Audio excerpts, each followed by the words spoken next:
11th class का physics पढ़ा रहे हैं। इससे पहले हम कुछ चैप्टर पढ़ाए थे, उस सब का बेसिक नॉलेज दिया गया था। वेक्टर भी पढ़ाए थे तो बेसिक बताए थे।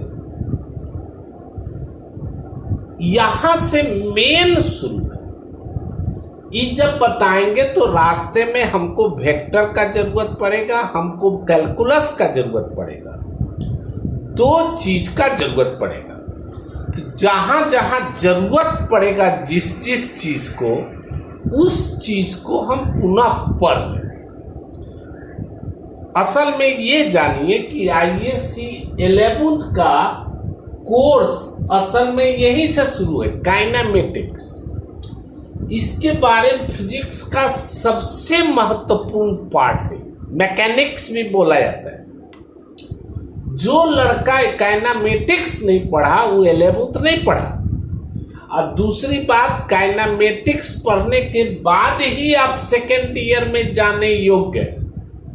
और सरकार ने नियम ला दिया है सेमेस्टर का, क्लास चले या ना चले, सेमेस्टर परीक्षा होंगे। अगर आप पास किए तब आप 12th में जाएंगे, नहीं तो नहीं जा सकते। ये मत सोचिए कि 2 महीना बाद तो हम 12th में चलिए जाएंगे। 4 महीना बिना एक एग्जामिनेशन, 2 एग्जामिनेशन होंगे। उसके रिजल्ट के आधार पर आपको 12th में भेजा जाएगा। अगर आपका रिजल्ट नहीं है तो नहीं भेजा। हम शुरू कर रहे हैं काइनेमेटिक्स, देखेंगे ध्यान से। नहीं शुरू करेंगे तो आप दिक्कत हो जाए, बर्बाद हो जाए। काइनेमेटिक्स मेन इसका अर्थ है, काइने माने गति, मोशन, मैटिक्स माने मैथ, गति का मैथ काइनेमेटिक्स कहलाता है। मैथ तो बिना मैथ के फिजिक्स हो ही नहीं सकता, संभव ही नहीं। जिसके पास मैथ है उसी के पास फिजिक्स है। काइने मतलब गति, मेटिक्स माने मैथ, गति का मैथ। ये बहुत बड़ा चैप्टर है, इसमें से हम पार्ट बाय पार्ट आपको बताएंगे। जैसे इसमें पढ़ना है, सबसे पहले आपको पढ़ना है डिस्टेंस, दूरी। उसके बाद पढ़ना है डिस्प्लेसमेंट,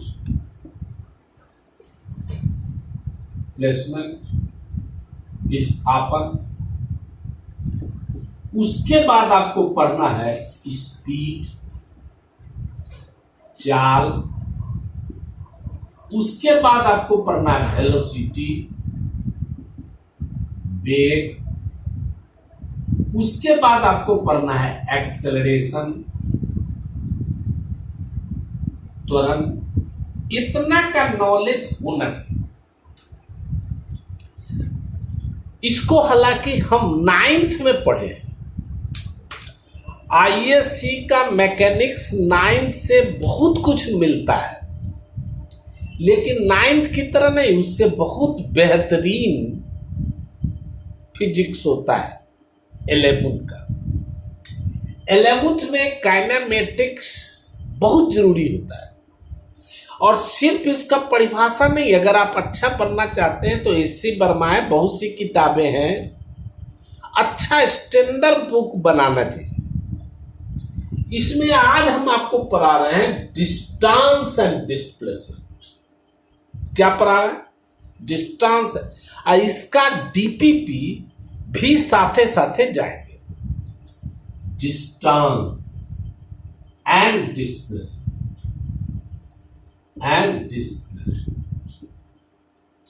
ये आप 9th में पढ़े। दूरी तथा विस्थापन, इसी को पढ़ रहे हैं। इसी का क्वेश्चन बनाएंगे, एलन का आंसर चीज का। यहां देखें, कोई भी व्यक्ति किसी भी बिंदु से चले, किसी भी पॉइंट से चले, और उसको यहां पहुंचना है बी पर, तो अनेक रास्तों से जा सकता है। हो सकता है ऐसे जाए, ऐसे जाए, ऐसे जाए, हो सकता है कि ऐसे जाए, हो सकता है कि ऐसे जाए, हो सकता है कि और ऐसे जाए। एक रास्ता, दो रास्ता, तीन रास्ता, चार रास्ता। वस्तु द्वारा जो भी डिस्टेंस, जो भी लंबाई नापा गया, वो दूरी कहलाता है। प्रारंभिक बिंदु से अंतिम बिंदु तक जाने में व्यक्ति द्वारा या वस्तु द्वारा जो भी लंबाई नापा जाता है, the length, total length covered by the body from initial point two final point is called distance.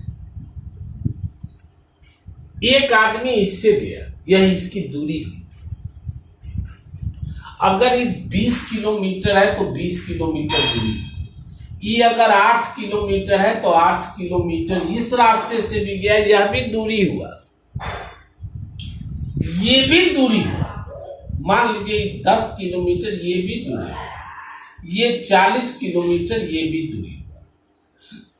वस्तु द्वारा प्रारंभिक बिंदु से अंतिम बिंदु तक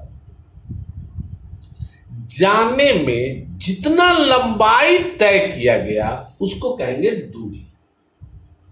फोटो दे दे, बोले कि दूरी कौन है, तो दूरी हो गया 20 किलोमीटर, 8 किलोमीटर, 10 किलोमीटर, 40 किलोमीटर, सब हो गया। लेकिन कोई पूछे विस्थापन कितना हुआ, तो प्रारंभिक बिंदु और अंतिम बिंदु के बीच जो न्यूनतम दूरी होगा, सबसे कम दूरी, उसको कहेंगे विस्थापन। The shortest distance from initial point to final point is called displacement। तो सबसे कम दूरी कौन है? शॉर्टेस्ट डिस्टेंस, सबसे कम दूरी कौन है? 8 किलोमीटर। ये हो गया विस्थापन। माने दूरी यहां पर हो गया 20 किलोमीटर, 8 किलोमीटर, 10 किलोमीटर, 40 किलोमीटर, जबकि विस्थापन हो गया शॉर्टेस्ट, सबसे कम 8 किलोमीटर। दूरी के बारे में आप जान गए, ऐसा 9th में भी पढ़े थे, कोई आश्चर्यजनक बात नहीं। वस्तु द्वारा एक बिंदु से दूसरे बिंदु तक जाने में जितना लंबाई तय किया जाता है उसको दूरी कहते हैं। माने the total length covered by the body from initial point two final point is called distance. अब विस्थापन कहते हैं वस्तु द्वारा प्रारंभिक बिंदु और अंतिम बिंदु के बीच की न्यूनतम दूरी, सबसे कम दूरी, shortest distance from initial point two terminal point is called displacement. दूरी को कोई डायरेक्शन नहीं होता, दिशा नहीं होता, अदिश होता है, स्केलर होता है, जबकि विस्थापन सदिश होता है, वेक्टर होता है। इसमें डायरेक्शन होता है, बहुत जरूरी। दूरी कभी निगेटिव नहीं होता, माइनस में नहीं होता। विस्थापन माइनस में भी हो सकता है, प्लस में भी हो सकता है, जीरो भी हो सकता है। डिस्प्लेसमेंट में भी निगेटिव, में भी पॉजिटिव, में भी जीरो। लेकिन डिस्टेंस हमेशा पॉजिटिव होता है, कभी निगेटिव नहीं हो सकता, कभी ऋणात्मक नहीं होगा दूरी, याद रहेगा। दूरी विस्थापन के बारे में हम जाने कि किसी वस्तु द्वारा तय किए गए कुल लंबाई को दूरी कहते हैं। विस्थापन के बारे में जाने, प्रारंभिक बिंदु और अंतिम बिंदु के बीच शॉर्टेस्ट डिस्टेंस को हम विस्थापन कहते हैं। जैसे समझना है, हमें एक आदमी ए से गया, बी पर पहुंचा, फिर सी पर पहुंचा। ई है 4 किलोमीटर, ई है 3 किलोमीटर। कोई पूछे डिस्टेंस बताओ, तो आदमी ए से गया, बी पर पहुंचा, सी पर पहुंचा, ऐसे गया तो डिस्टेंस हो गया total distance covered by the body. 4 जोड़ 3 ये डिस्टेंस दूरी। 4 जोड़ 3 माने 7 किलोमीटर। लेकिन डिस्प्लेसमेंट हुआ, प्रारंभिक बिंदु शुरू में यही था, अंतिम बिंदु यहां था, के बीच का न्यूनतम दूरी, ई वाला न्यूनतम दूरी, ये जो कि आप जानते हैं समकोण त्रिभुज है, तो √4 का स्क्वायर जो 3 का स्क्वायर माने √25 माने 5 किलोमीटर विस्थापन हो गया, जिसको हम डिस्प्लेसमेंट कहेंगे 5 किलोमीटर। समझ गए? दूरी माने total distance covered by the body. दूरी माने total length covered by the body. Assignment देंगे, कवर्ड बाय द बॉडी माने वस्तु द्वारा तय किए गए कुल लंबाई, वस्तु द्वारा तय किए गए कुल लंबाई, किए गए कुल लंबाई। विस्थापन माने प्रारंभिक बिंदु तथा अंतिम बिंदु के बीच की न्यूनतम दूरी, shortest distance from initial point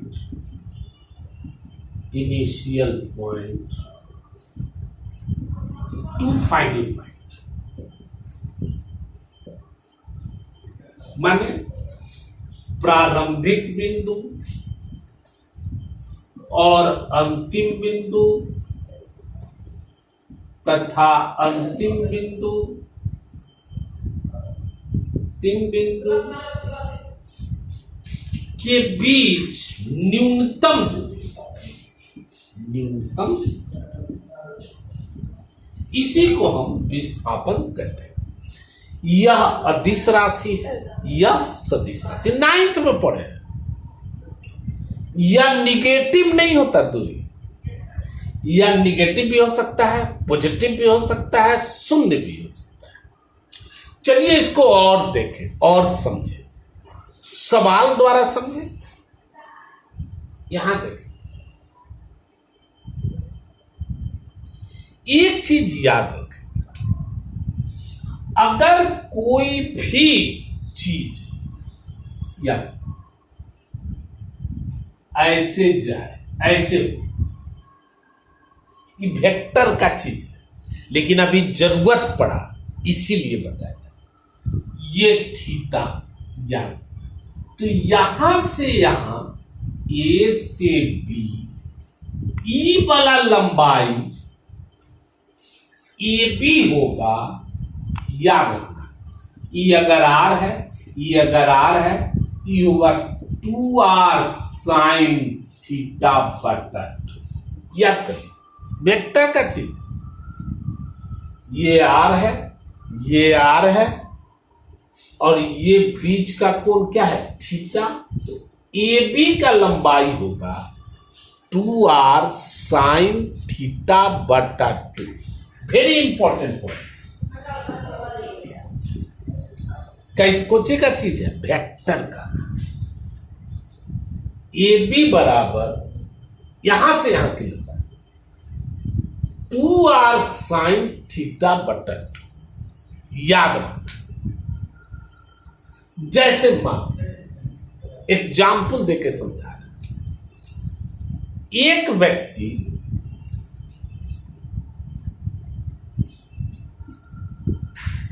ए से बी 8 सेंटीमीटर जाता है, ए से।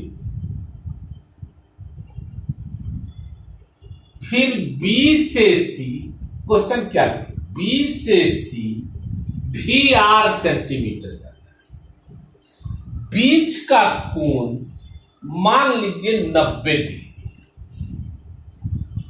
तो ए से सी तक जाने में कितना दूरी तय किया बताइए? Find distance from A to C. कहां से शुरू किया था? ए से। कहां पहुंचा? सी पर। डिस्टेंस बताइए। तो ये आदमी टोटल जितना लेंथ कवर किया, यहां से यहां गया आर, यहां से यहां गया आर, माने दूरी हो गया आर प्लस आर माने 2r। ये आदमी का। लेकिन डिस्प्लेसमेंट हो गया यहां से प्रारंभिक बिंदु और अंतिम बिंदु के बीच की न्यूनतम दूरी ई वाला AC। विस्थापन हो गया जिसको आप कहेंगे डिस्प्लेसमेंट, AC। अभी फार्मूला बताएं क्या होता है? 2r sin थीटा बटा 2। ई लंबाई अभी बताएं, याद रखना है, हर जगह फिजिक्स में काम देना। 2r sin 90 थीटा हुआ 90 बटा माने 2r sin 45। बच्चा में sin 45 का मान पढ़े हैं, 1 बटा रूट काट दिया, √2r। याद रहेगा? आए? कोई कहे, मान लीजिए डिस्प्लेसमेंट और दूरी को हम समझने का प्रयास कर रहे हैं। कोई कहे आपको दिए गए चित्र में